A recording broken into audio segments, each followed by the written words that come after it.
उत्तराखंड इन क्षेत्रों में प्रगति के पथ पर आगे बढ़ रहा है, ये जानने के लिए जोरदार तालियों से स्वागत कीजिए उत्तराखंड के पशुपालन और कौशल विकास मंत्री सौरभ बहुगुणा जी का, जिनकी दूरदर्शी नेतृत्व और समर्पण उत्तराखंड की प्रगति को एक नई दिशा दे रहा है। और उनसे बातचीत का सिलसिला आगे बढ़ाएंगे न्यूज 18 इंडिया के रोविंग एडिटर प्रतीक त्रिवेदी जी।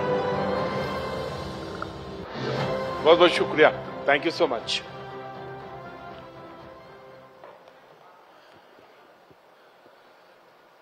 सबसे कम उम्र के कैबिनेट, सबसे कम उम्र के मंत्री हैं आप जी।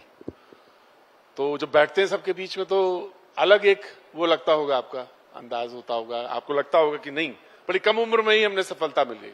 नहीं, ऐसा नहीं है, क्योंकि मैं पिछले 5 साल विधायक के रूप में सबसे इंटरेक्शन करते रहा था, तो कंफर्ट लेवल भी है, क्योंकि जितने भी मंत्री आज हैं पिछले गवर्नमेंट में भी यही लोग मंत्री थे, तो मेरा कंफर्ट सबके साथ बहुत अच्छा है। और अच्छी चीज है, सीखने के भी मिलती है सीनियर्स से, और अपने अपने जो युवा जोश जैसे आप लोग कहते हैं, युवा सोच युवा जोश, वो कैबिनेट में लाने का मौका भी मिलता है। आप तो गोल्फ खेल रहे थे, गोल्फ खेलते खेलते कहां बीच में आप इधर राजनीति में मुड़ गए? वैसे एज माय फादर सेज कि हमारे डीएनए में कोई प्रॉब्लम है। मेरी बुआ प्रोफेसर थी, पॉलिटिक्स में आ गई, फादर जज थे, लॉ से पॉलिटिक्स में आ गए। I was a national level sportsman. वहां से when father became the CM, पापा सीएम बने, तो सितारगंज की जिम्मेदारी मुझको दी गई थी देखने के लिए, बिकॉज वो इतना टाइम नहीं दे पाते थे उस विधानसभा को। तो 5 साल उस सीट को नर्चर करने के बाद जब फादर ने डिसाइड किया कि वो चुनाव नहीं लड़ेंगे, तो उन्होंने मुझसे पूछा कि भाई अगर आपको लड़ना है तो आप देख लीजिए। तो मुझे लगा बहुत काम हो सकता है सितारगंज में, बहुत सारा समय मैंने दिया था, अपने 5 साल वहां पे लगाए थे लोगों के बीच। तो मैंने कहा कि I don't mind taking this plunge, and बस वहां से आपकी नजर उस पर पड़ी और आपने उसमें गोल्फ स्टिक से सीधे। It's all about seizing the opportunity. बस मुझे वही था। हेमवती नंदन बहुगुणा आपके बाबा, आप उनके उस वंश और परंपरा से, पिताजी आपने बताया जज, मुख्यमंत्री, फिर आप, तो एक विरासत है आपके साथ और एक विरासत से आते हैं। इसका थोड़ा सा प्रेशर भी पड़ता है या इससे ज्यादा और अनुकूलन होता है, या इससे लगता है कि नहीं हमारे पीछे तो विरासत है, हमें तो सब पता है? नहीं, देखिए बहुत बड़ा प्रेशर होता है, क्योंकि जो स्वर्गीय दादाजी ने अपना नाम कमाया अपनी मेहनत से, अपने उन्होंने पूरे देश में राजनीतिक रूप से भी उन्होंने अपना नाम बनाया, सामाजिक रूप से भी नाम बनाया। पिताजी ने उत्तराखंड के मुख्यमंत्री के रूप में, जज के रूप में अपना नाम कमाया। तो कहीं ना कहीं प्रेशर आपके ऊपर भी रहता है कि कोई काम ऐसा ना हो जिससे कि वो लेगेसी खराब हो, या उन लोगों का कमाया वो नाम मेरी वजह से खराब हो जाए। तो बहुत सोच समझ के अपने फैसले लेने पड़ते हैं, बहुत सोच समझ के अपने डिसीजंस करने पड़ते हैं कि we are protecting a legacy. और देखिए लेगेसी ठीक है, आपको एक लेवल तक फायदा देती है, बट आफ्टर दैट जब आप चुनाव लड़ने जाते हैं, जब आप अपने डिसीजंस लेते हैं, जब आप मंत्रालय को देख रहे हैं, तो वो लेगेसी काम नहीं आती। तब आपका टैलेंट, आपकी सोच, आपका कमिटमेंट टुवर्ड्स योर वर्क, वो ज्यादा मैटर करता है। तो मतलब आपने सोचा था कि राजनीति में आएंगे? नहीं, मैंने कभी नहीं सोचा था। मैंने आपको जैसे बताया, मैंने 17 साल ओएनजीसी में सर्विस करी है। मैं सीनियर एचआर एग्जीक्यूटिव था। 2016 तक मैं जब वहां पे रिजाइन किया to contest my first election. उसके पहले मैंने 32 से ज्यादा देशों में देश को रिप्रेजेंट किया, कैप्टन के रूप में, प्लेयर के रूप में गोल्फ में। तो मैं हमेशा स्पोर्ट्स की तरफ इंक्लाइन ज्यादा रहा, लेकिन अब देखिए नया चैप्टर इन लाइफ है। अब मौका मिल जाता है गोल्फ का? नहीं, अब मुझे 10 साल हो गए खेले हुए जी। गोल्फ की स्टिक उठाई नहीं? जी 10 साल नहीं उठाया? नहीं। वैसे कहते हैं कि उसको छोड़ना भी बहुत आसान नहीं होता गोल्फ। ऐसा किसी भी गेम को जो आपने 20-25 साल, मैंने 11 साल की उम्र से खेलना शुरू किया था, 36 साल की उम्र तक खेला, तो 25 साल जिस गेम को खोला उसको छोड़ना आसान नहीं है। बट जब शुरुआत की होगी गोल्फ तो थोड़ा सा तो दिक्कत आई होगी ना थोड़ी सी? नहीं, जरूर आई है, लेकिन तो मैं सवाल इसलिए पूछ रहा था ये कि अब तो आधे रास्ते पे आ गए ना, सरकार के आधे समय हो गया, अब आप सहज हो गए ना बिल्कुल एकदम पॉलिटिक्स में। अब पहले शुरुआत में लोग कहते थे कि थोड़ा सा असहज हैं, अब आप सहज हो गए ना? नहीं, देखिए मैं बहुत ही कंफर्टेबल हूँ, बिकॉज मेरा बहुत स्पष्ट एक मत रहता है अपने काम में कि गोल्स डिसाइड करते हैं, और गोल्स मैं अपना खुद डिसाइड करता हूँ कि 6 महीने में कहाँ रहना है, 12 महीने में कहाँ रहना है। मुझे कोई एक्सटर्नल फैक्टर से फर्क नहीं पड़ता। गोल्फ ने यही चीज सिखाई है हमें कि आउटसाइड वॉइसेस को मैं नहीं सुनता बहुत ज्यादा। I set my goals, I work on that goal, मैं उसमें मेहनत करता हूँ, और उम्मीद यही करता हूँ कि जो गोल्स मैंने सेट किए हैं उसको अपनी काबिलियत से, अपने सरकार की मदद से, अपने अधिकारियों की मदद से उसको अचीव करूँ। और अभी तक मैं बहुत ही सेटिस्फाइड हूँ with what we have achieved, लेकिन गोल्स और सेट करे हैं ताकि जो आदमी सेटिस्फाई होकर रुक जाता है फिर उसका डाउनफॉल ही शुरू होता है। तो I have set my another goals for the next year and half. एक मैच्योर पॉलिटिशियंस के तमाम सारी चीजें देखने को मिल रही है मुझे। वैसे कागज में तो बहुत कुछ लिखा था, मैं उसको पीछे रख देता हूं अक्सर। जब मैं बैठता हूं तो मैं कुछ और चीजें पूछने लगता हूं। लोग कह रहे भविष्य की राजनीति हैं आप। भविष्य मेरे सिंपल एक लाइन है, जब मैं गोल्फ खेलता था उसको भी मैं फॉलो करता था कि कल जो है वो हिस्ट्री है, tomorrow is a mystery, so let's live for today. So I enjoy my today and I don't think about the future. No one can predict the future, किसी को नहीं पता क्या होना है। मुझे I would rather not live for the mystery, rather not live for the history than be in the present. वाह, great. मुझे मैं ये इसलिए पूछा कि कुछ रिसर्च कर रहे थे तो जो मुझे बता रहे थे यहाँ पे ब्यूरोज के, तो उन्होंने एक बात कही आपके बारे में कि आप काम करते हैं, आपके काम करने का एक तरीका है, लेकिन आप लाइमलाइट पे नहीं आते। ये जानबूझ के ऐसा करते हैं कि नहीं अभी तो मुझे लंबी इनिंग खेलनी है, तो why should come on limelight, थोड़ा सा पीछे रह के काम करना चाहिए, ऐसा कुछ? उत्तराखंड सरकार में मैं मंत्री के रूप में अपनी सेवा दे रहा हूँ। मेरा तो मैंने हर मंच पे ये बात कहता हूँ कि ये मेरा सौभाग्य है कि जिस प्रदेश की सेवा मेरे स्वर्गीय दादाजी ने करी, जिस प्रदेश की सेवा मेरे पिताजी ने करी, आज मंत्री के रूप में मैं उस प्रदेश की सेवा कर रहा हूँ। इससे ज्यादा लाइमलाइट मुझको क्या चाहिए? और देखिए, काम अपने आप दिखता है, काम बोलता है। अगर आप काम करेंगे तो मुझे आउट ऑफ द वे जाके किसी को बताने की जरूरत नहीं है। मुझे एक जिम्मेदारी मिली है, केंद्रीय नेतृत्व ने, प्रदेश के नेतृत्व ने, मुख्यमंत्री जी ने मुझको एक जिम्मेदारी दी है। प्रदेश के पशुपालकों को, मत्स्य पालकों को, दुग्ध पालकों को, ITI में बच्चों को स्किल डेवलपमेंट के माध्यम से, गन्ना किसान के माध्यम से इस प्रदेश की GSDP पे अपना कंट्रीब्यूशन कराने के लिए मैं उसी पे लगातार काम कर रहा हूँ। आई would rather stay away from controversy. मैं 27 बरस मुझे हुए इस पेशे में, और मैं ये तो नहीं कहता कि मैं झूठ नहीं बोलता, मैं झूठ बोलता हूं, मतलब भर का झूठ बोल लेता हूं, सफाई से बोल लेता हूं। लेकिन मैं आपसे एक चीज कहता हूं, लोगों ने कहा इतने मंत्रालय हैं, लेकिन प्रतीक भाई कोई आइडेंटिफाइड मंत्रालय नहीं है। लेकिन मैं इस बात को नहीं मानता। मैं मानता हूं कि जो आपके पास मंत्रालय है उस पर काम करने के लिए सबसे ज्यादा स्कोप आपके पास है। एकदम सही कह रहे हैं, मैं भी यही मानता हूं। हाँ। कि हमारे पर्वतीय 10 जिले, देखिए मेरा अपना मानना यह है, मिसाल के तौर पे पशुपालन ना, मैं आपको यही कह रहा हूं। देखिए, ये स्टेट जब बना था 2000 में, इस स्टेट को बनाने की नींव क्या थी कि हमारे पर्वतीय जिलों का विकास नहीं हो पा रहा जी। यूपी में नेग्लेक्ट हो रहे थे, right.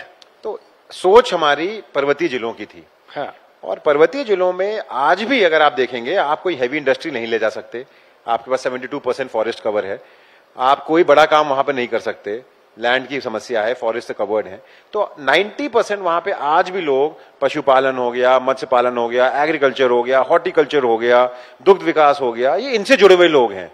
And we contribute close to 3% to the GSDP। Animal husbandry विभाग जो है वो 3% GSDP पे अपना कॉन्ट्रीब्यूट करता है। तो बहुत बड़ा स्कोप है।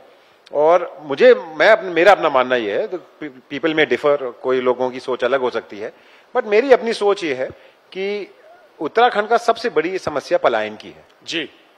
और पलायन कहां से हो रहा है? पर्वतीय क्षेत्रों से हो रहा है। गांव का चक्कर है। तो हम बॉर्डर एरियाज पे बैठे हैं, हम इंटरनेशनल बॉर्डर्स को सर्व करते हैं। अगर हमारा गांव खाली हो जाएगा तो फर्स्ट लाइन ऑफ डिफेंस खत्म हो जाएगी। आप कारगिल वॉर हुई थी, आप सबको मालूम है कि कारगिल वॉर में फर्स्ट लाइन ऑफ डिफेंस वहां के लोकल लोग थे, आर्मी नहीं थी। तो अगर हम चाइना बॉर्डर कर रहे हैं, हम अपना नेपाल बॉर्डर कर रहे हैं, तो क्वेश्चन ये है कि अगर हमारा फर्स्ट लाइन ऑफ डिफेंस खत्म होगी तो हमारे प्रदेश के लिए बहुत बड़ी चुनौती है और देश के लिए भी। तो पलायन रोकना है तो उनको उन्हीं के गांव में सशक्त करना है, वहीं रोजगार उत्पन्न करना है, वहीं उनको रोजगार दिलाना है। पशुपालन विभाग ये बहुत हद तक कहीं ना कहीं इस रोल को प्ले कर सकता है, ये मेरा मानना है।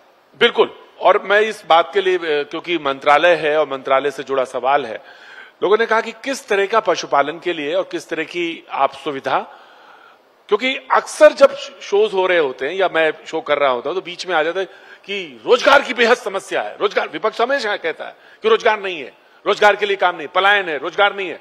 तो किस तरह की योजनाएं और किस तरह का पशुपालन, क्योंकि आपके यहाँ गाय छोटी है, क्योंकि उसका भी एक साइंटिफिक टेम्परामेंट है, वो तमाम सारी चीजें हैं। तो किस तरह का पशुपालन के लिए किस तरह की योजनाएं आप समूह में और इंडिविजुअल लेवल पे कर रहे हैं, ये जानना चाहते हैं लोग। देखिए, मेरा अपना फोकस क्लस्टर बेस पे है। क्लस्टर बेस पर है। देखिए, मेरा मानना यह है कि अगर मैं किसी एक गांव को टारगेट करता हूं, हाँ। तो वो गांव पूरा का पूरा क्लस्टर बेस्ड फार्मिंग के साथ हमसे जुड़े। Right. ये नहीं हो कि हम रैंडमली कभी एक आदमी को यहां दे रहे हैं, 10 किलोमीटर दूर एक आदमी को दे रहे हैं, फिर 5 किलोमीटर दूर एक आदमी को दे रहे हैं। तो मेरा पूरा फोकस जो है वो क्लस्टर बेस्ड फार्मिंग पर है, चाहे वो मत्स्य हो, चाहे वो दुग्ध पालक हो, चाहे वो हमारा फिश, चाहे वो हमारा एनिमल हस्बेंड्री हो। मैं धन्यवाद दूंगा मुख्यमंत्री जी को, क्योंकि 2022 में जब मुझको ये मंत्रालय मिला और हमने इसकी स्टडी करनी चाहिए, क्योंकि मुझे जैसे आपने बताया स्पोर्ट्समैन रहा हूं, तो मुझे इसका कोई आइडिया नहीं था कि गाय क्या क्या होगा, भैंस का क्या होगा, बकरी का क्या होगा, मछली का क्या होगा। मैं यही जानना चाहता था, सीखा कैसे? मैं बहुत अश्योर्ड था कि जब मुझे पता चला मैं मंत्री बन रहा हूं, तो मुझे लगा स्पोर्ट्स तो मुझे मिलेगा ही मिलेगा। ये मुझे अश्योर्ड था मैं, और मुझे उस चीज का 25 साल का एक्सपीरियंस था। एकदम से जब पता चला कि पशुपालन मंत्रालय मेरे पास है, मैं जो पेपर आपके पास लेके आने वाला था, सवाल पूछने वाला, वो पता नहीं टेबल पे ही छूट गया। तो अब हुआ क्या जी, पहले थोड़ा सा ये फनी इंसिडेंट है कि जब मैं पहली बार ऑफिस में गया, अधिकारियों के साथ बात की, तो मुझे अधिकारियों ने जो समझा दिया, मुझे लगता था यार यही सही होगा, पशुपालन में तो यही होता होगा। देन आई रियलाइज कि जब मुझे ये काम मिला है, तो इसकी नॉलेज भी गैदर करनी चाहिए और धरातल पे एक्चुअली क्या सिचुएशन है वो देखनी चाहिए। तो मैंने एक प्रोग्राम शुरू किया, सरकार आपके द्वार। सरकार आपके द्वार, और एज अ मंत्री मैं जिस भी जिले में जाता था, मैं वहां पे पशुपालकों के घर पे जाता था, मैं वहां पे मत्स्य पालकों के घर पे जाता था, मैं वहां पे दुग्ध पालकों के घर पे जाता था। I used to target every zila, और उनसे मुझे समस्याएं पता चलती थी। तो देखने को ये मिला कि जो बताया जा रहा था उसका एकदम विपरीत धरातल पे था काम थोड़ा जी। Then what you did? तो देखिए, जो भी पॉलिसी सरकार बनाती है वो किसके लिए बना रही है? वो उत्तराखंड की आम जनमानस के लिए बना रही है। तो इट्स बेटर कि हम उनके थॉट प्रोसेस को इंकलकेट करके अपनी पॉलिसीज में उनको कहीं ना कहीं जगह दें। तो मैंने जब ये प्रोग्राम शुरू किया तो बहुत सारी चीजें पता चली। अब मैं आपको एग्जाम्पल के तौर में बता रहा हूं कि जो हमारा दूध का रेट था, लोग कहते थे कि आंचल बहुत बेकार है, आंचल को दूध नहीं मिलता, आंचल को कुछ नहीं हो रहा, आंचल की क्वालिटी बहुत खराब है। सही बात थी। जब हम 32 रुपए पे दूध खरीदेंगे, जिसपे आज के दिन बिस्लरी वाटर 20-22 रुपए की मिल रही है, और उसका SNF और फैट काट के हम 24-25 रुपए उसको लीटर का देते थे, तो कौन दूध देगा हमको? राइट। तो इस सरकार में हमने 1.5 साल के अंदर अंदर दूध का रेट 8 से 11 रुपए बढ़ाने का काम किया, जबकि औसतन सन 2000 से 2022 तक में जो दूध का रेट बढ़ता था प्रति लीटर, वो 1 से सवा रुपए बढ़ता था। हमने 8 से 11 रुपए की वृद्धि करी। उसका फर्क ये पड़ा कि हमको लगभग 2,60,000 लीटर का प्रोक्योरमेंट हमने पहली बार उत्तराखंड में टच किया आंचल ने, क्योंकि लोगों को रेट मिलना शुरू हुआ। हमने वहां पे साइलेज है भाई, जब आप अच्छा खाना खिलाएंगे अपने पशुओं को तो दूध की क्वालिटी अच्छी होगी। राइट। इस तरह तो हमने साइलेज पे 50% की सब्सिडी थी। मुख्यमंत्री जी का धन्यवाद करूंगा, जब मैं कैबिनेट में प्रपोजल लेके आया तो उन्होंने सब्सिडी को 75% का काम करने का काम किया। हमने भूसे पे 50% सब्सिडी देने का काम किया। तो उससे फर्क क्या पड़ा कि लोगों को राहत मिली, रेट अच्छा मिला, और आंचल की क्वालिटी बेटर होनी शुरू हुई, क्योंकि आपने अच्छा पोषण देना शुरू किया, अच्छा रेट देना शुरू किया। आज के दिन की यह स्थिति है कि जब हमने 2022 में आंचल, जो हमारा UCDF है फेडरेशन, जिसका टर्नओवर 20 करोड़ रुपए था, 2.5 साल के अंदर अंदर उसका टर्नओवर आज 53 करोड़ रुपए के आसपास पहुंच गया है। जो प्रॉफिट हमारा 2.25 करोड़ रुपए का था, वो प्रॉफिट आज 7.5 करोड़ को टच कर रहा है। हमने आंचल को डाइवर्सिफाई किया 22 प्रोडक्ट्स में। इन 2 सालों में हमने आंचल को घी में, शहद में, मिक्स फ्लेवर्ड मिल्क में, लस्सी में, छाछ में, टेट्रा पैक में, माने कैफेज में। तो question is when we diversified, public outreach करी, पब्लिक तक पहुंचे, तो लोगों ने अप्रिशिएट किया। क्योंकि आंचल की शुद्धता, मैं इस मंच पे चैलेंज के साथ कहता हूं कि किसी दूध की क्वालिटी को आप आंचल के साथ मैच कर लीजिए, आंचल की क्वालिटी बेटर होगी। ये देखिए, ये स्पोर्ट्समैन वाला ये जो जुबान थी, ये स्पोर्ट्समैन वाली बात थी, जिस तरह से आपने चैलेंज कर। नहीं, मैं मत देखिए जो बात, क्योंकि हम फ्रेश मिल्क प्रोक्योर कर रहे हैं, उत्तराखंड के फार्मर्स से कर रहे हैं। हम कोई पैक्ड मिल्क लोगों को नहीं दे रहे हैं। Right, we are providing fresh milk. थोड़ा राजनीति की तरफ घूमते हैं। बद्रीनाथ का चुनाव तो हार गए, केदारनाथ के चुनाव के प्रभारी हैं आप, तो कोई डर तो नहीं लग रहा है? नहीं, देखिए, चुनाव, अगर नेता चुनाव से डरने लगे, तो मैं इसलिए चर्चा कहता हूं कि लोग कहते हैं कि देखिए अयोध्या का हो गया, हार गए, केदारनाथ, तो उस बात का बद्रीनाथ हार गए, तो फिर लोगों को लगता है कि वो सिग्निफिकेंस कुछ भी हो, लेकिन लोग इस तरह से जोड़ के देखते हैं बीजेपी हार गई, बीजेपी हार गई। इंडिया वर्ल्ड कप क्रिकेट जीती थी, हाँ, और उसके सीधे बाद जिम्बाब्वे से अपना पहला वनडे हार गई थी। तो ये तो part and parcel of life है। देखिए, इलेक्शन में हार जीत लगी रहती है जी। बट केदारनाथ में मैं क्योंकि रुद्रप्रयाग जिले का प्रभारी भी हूँ, हाँ, मेरे को जिम्मेदारी भी दी गई है सरकार, हाँ, और संगठन के माध्यम से चुनाव की। और मैं आपको ये स्पष्ट रूप से बता रहा हूँ, जितना मैं केदारनाथ में रहा हूँ, जितना मैं रुद्रप्रयाग जिले में पिछले 2 साल में घूमा हूँ, वहां की जनता, अपना मन हमेशा भारतीय जनता पार्टी और माननीय नरेंद्र मोदी जी की तरफ उनका विश्वास है। जिस तरीके से मोदी जी ने केदारनाथ धाम के लिए मेहनत करी है पिछले 10 साल में, मुझे नहीं लगता देश के कोई प्रधानमंत्री ऐसे होंगे जो 6 से 7 बार केदारनाथ धाम आए होंगे। अकेले प्रदेश के प्रधानमंत्री माननीय नरेंद्र मोदी जी हैं जिन्होंने केदारनाथ धाम जी के दर्शन 6 से 7 बार किए हैं। उनकी आस्था उस धाम से है। जिस तरीके से 13 की आपदा के बाद उस धाम की कायाकल्प करने में माननीय मोदी जी ने कोई कसर नहीं छोड़ी।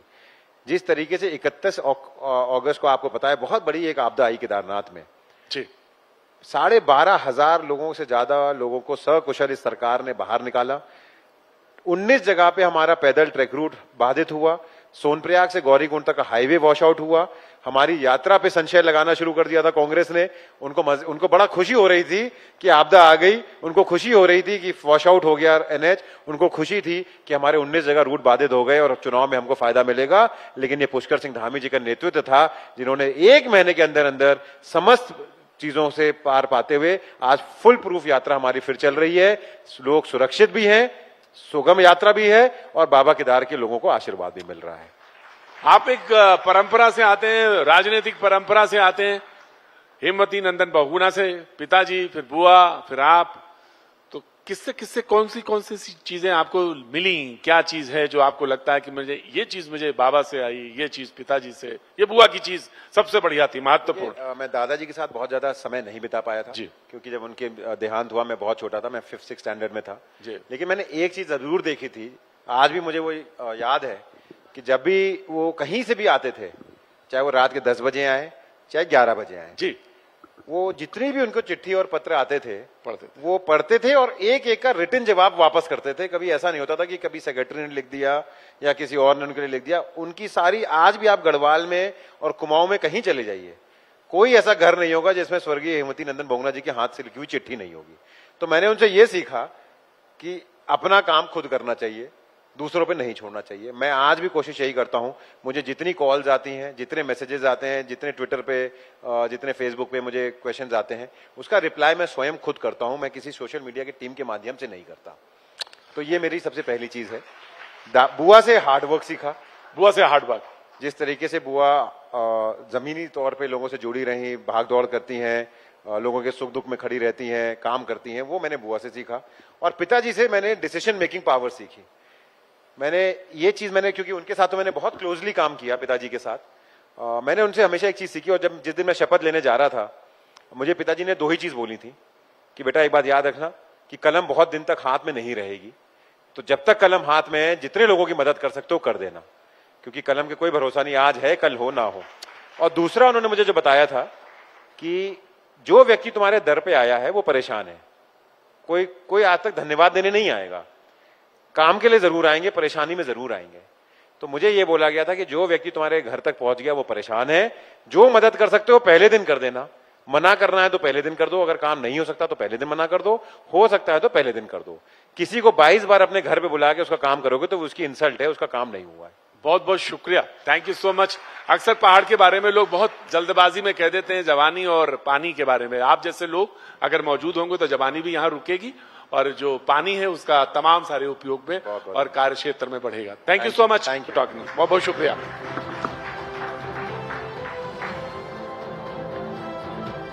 सौरभ जी, आप प्लीज मंच पर बने रहें। अब मैं अनुरोध करूंगी न्यूज 18 इंडिया के executive editor Amitabh Sinha ji, please वो मंच पर आएं और सौरभ जी का धन्यवाद करें प्लीज।